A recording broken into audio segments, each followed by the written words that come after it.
Đôi khi mình bị mất phương hướng, đôi khi mình bị mất năng lượng và thực sự không muốn làm gì, và đặc biệt là không còn cảm hứng để học tập, làm việc cũng như là sáng tạo, và không sử dụng được cái ngôn ngữ bản xứ của mình nữa. Cho nên bây giờ giống như kiểu học lại từ đầu vậy.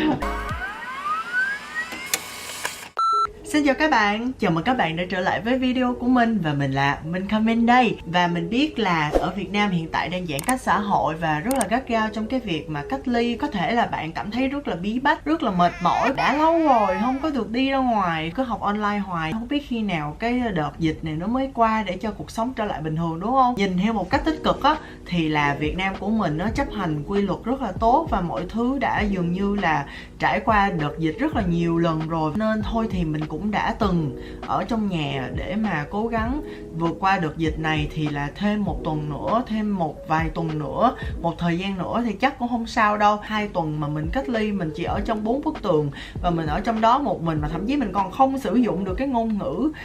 bản xứ của mình nữa. Nhưng không phải là vì như vậy là những cảm giác bình thường thôi, cho nên là mình đã vượt qua bằng cách là mình đã tự tạo những lối sống mới, mình xây dựng lại một cái cảm giác mới, mình có những cái thói quen mới hơn, cũng như là mình thay đổi cách làm việc của mình, và mình được đi ngủ sớm hơn, và kiểu là mình xây dựng cái lối sống của mình nó tích cực và lành mạnh. Cho nên nếu mà các bạn chưa xem cái vlog mà mình cách ly ở Nam Kinh ở Trung Quốc 14 ngày thì các bạn xem ở đây nha. Kiểu là quằn quại, chơi đùa rất là nhiều, và thậm chí là mình còn kích ở trong đây nữa. Và bên cạnh đó là sau 2 tuần mình cách ly thì mình còn thêm một tuần giãn cách xã hội nữa. Tuy là mình được đi vòng vòng, nhưng mà khi mình chuyển đến Thượng Hải á thì mình chỉ được ở trong khách sạn thôi, tiếp một tuần, vậy là mình đã có 3 tuần liền luôn. Quay lại với video thì là nhân cái khoảng thời gian này tụi mình ở trong nhà, và tụi mình đang cảm thấy năng lượng của tụi mình nó đang xoay chuyển, và nó có một phần gì đó nó nghẽn lại, đúng không? Thì mình muốn làm một cái video nói về cái việc mà đôi khi mình bị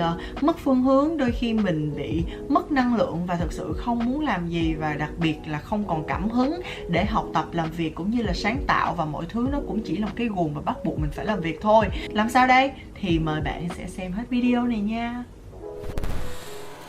Chắc hẳn rằng ai trong mỗi chúng ta cũng đã có đôi lần cảm thấy mất cảm hứng, mất phương hướng, mất động lực và không có một tí năng lượng để mà làm việc luôn. Đó là lúc mà cơ thể, tâm trí và là cuộc sống của bạn mách bảo rằng hãy tái tạo và làm mới nó lại đi. Tưởng chừng rằng mọi thứ thực sự không có quá nguy hiểm, nhưng nếu sống trong cái cảm giác mà luôn tiêu cực và mệt mỏi trong một khoảng thời gian dài hạn thì bạn sẽ có một cuộc sống kém chất lượng đi, cảm thấy luôn không hạnh phúc, vui vẻ trong cuộc sống và không tìm ra được một cái mục đích gì nữa.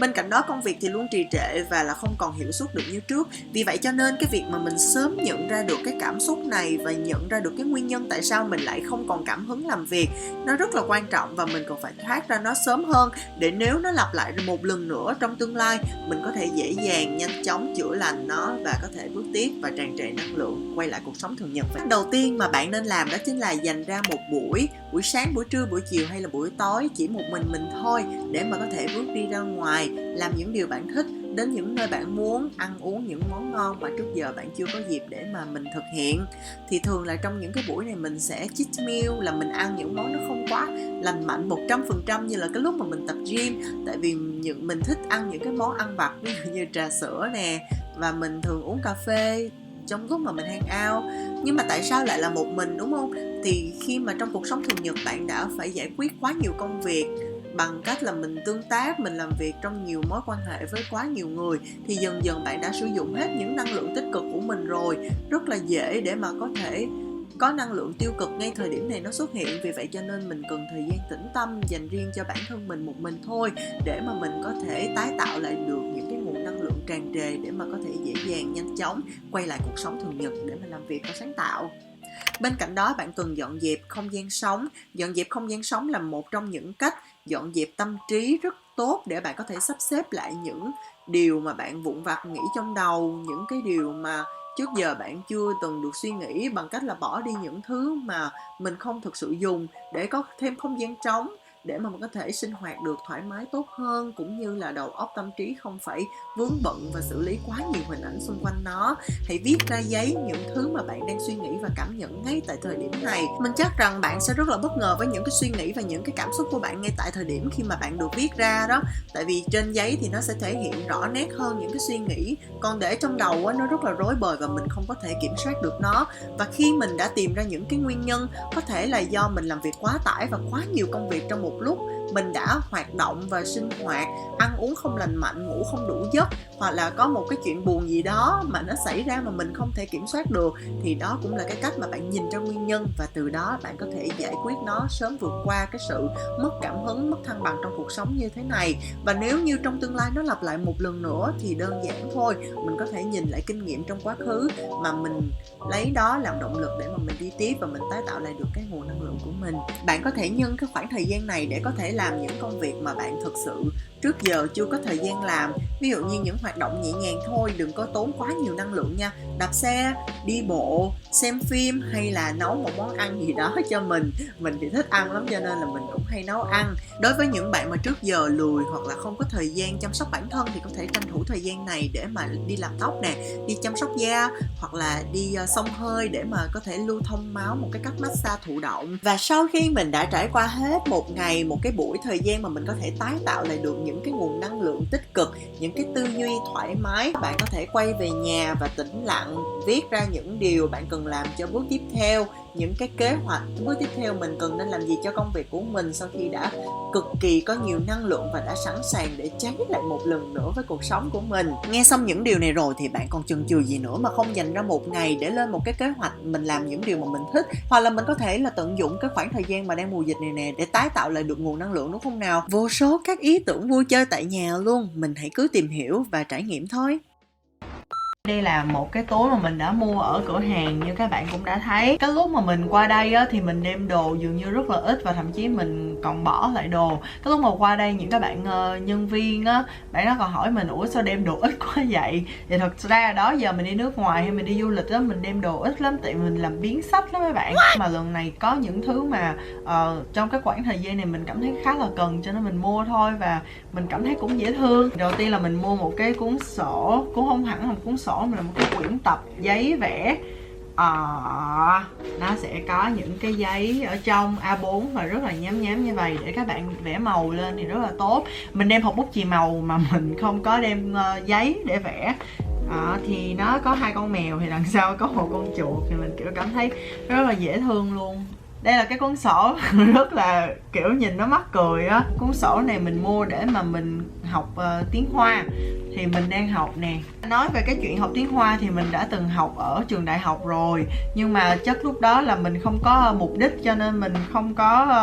học tập chăm chỉ, cho nên bây giờ giống như kiểu học lại từ đầu vậy á. Nhưng mà mình nghĩ cái gì cố gắng và có mục đích thì sẽ làm được, và mình sẽ cố gắng cho các bạn xem một video là mình đã tự học tiếng Trung như thế nào nha. Nhưng mà để mình trải nghiệm trước đã. Rồi một cái phong bì thì mình định là lấy cái phong bì này đựng hết tất cả các giấy tờ này nọ khi mà mình ở đây, cũng như là tập sách và những quyển sổ ví dụ chẳng hạn, thì để cho mọi thứ nó gather tốt hơn và cũng dễ dàng trong việc mình di chuyển. Tại vì khoảng thời gian mình ở đây mình sẽ không cố định ở một cái khách sạn và mình sẽ phải di chuyển liên tục để mà nó phù hợp cho cái công việc của mình ở đây. Nhìn nó rất là dễ thương luôn, rất là nhiều, chủ yếu là mấy cái đồ trong siêu thị á thì nhìn nó rất là cute, cho nên mình đã quyết định mua. Quyển sổ mà mình đem theo thì lúc đầu mình chỉ dự định là mình sẽ có cái phần này để là mình planning á, thì đằng sau đây là mình sẽ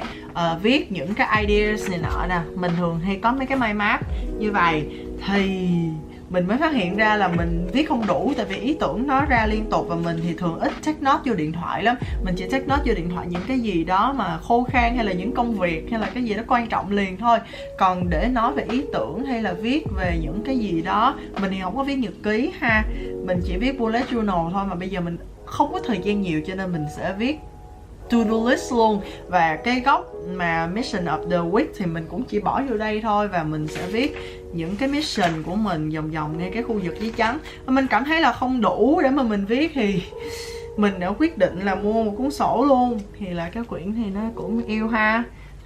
Trong cái gian bếp về xúc xích với lại tương cà, tương ớt và trứng cũng như là sandwich nó ngồi ăn màu rất là đơn giản. Và cuốn sổ thì thường là mình sẽ chỉ mua những cái quyển sổ mà có những cái lằn ngang thôi để mà mình viết chữ nó thoải mái hơn. Thì ví dụ như là mình lên ý tưởng vlog của mình nè thì mọi thứ nó sẽ nằm ở trong đây và nhìn nó rất là thoải mái con mắt luôn, đơn giản, dễ làm. Mình thì mê sổ lắm, mình rất là thích sổ luôn, mà mình đã viết bullet journal được gần hơn 5 năm rồi.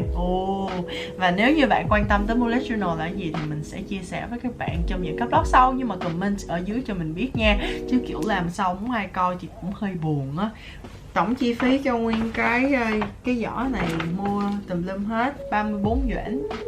34 yuan thì tầm đó cũng 90 mấy nghìn. Thì thật sự ra thì là 90 mấy nghìn tiền Việt thì mình cảm thấy là nó không có quá mắc, thì nó cũng khá là rẻ. Tại vì mấy cái shop quà lưu niệm hay là sổ sách này nọ ở Việt Nam mà dễ thương á, thì mình cũng thấy nhiều khi nó còn mắc hơn nữa. Thì mình cũng bất ngờ khi mà cái đống này nó rẻ như vậy. Nhưng mà mua những cái mình cần thì nó rất ok. Và đó là những cái cách mà mình muốn chia sẻ với các bạn để mà có một ngày tái tạo lại năng lượng, tái tạo lại không gian sống, tư duy cũng như là tâm hồn và những suy nghĩ của bạn, cũng như là những công việc các bạn cần hoàn thành. Hy vọng là video này sẽ chia sẻ được nhiều điều, cũng như là có những cái tips mà có thể giúp đỡ cho bạn trong những cái ngày mà bạn cảm thấy mệt mỏi, không có năng lượng làm việc và làm mất cảm hứng sáng tạo. Thì nếu các bạn còn một cái cách nào đó hoặc là những cái phương pháp nào đó hay hơn thì hãy chia sẻ cho mình và các bạn khác cùng xem video này ở dưới phần comments nha. Và cảm ơn bạn đã xem đến cuối video này, và hy vọng bạn thích video của mình. Và nếu như bạn thích video của mình thì hãy chia sẻ nó đến với những người mà thật sự đang cần nó, cũng như là like, đăng ký kênh của mình và bật chuông thông báo để luôn là người sớm nhất xem video nha. Bây giờ thì xin chào và hẹn gặp lại.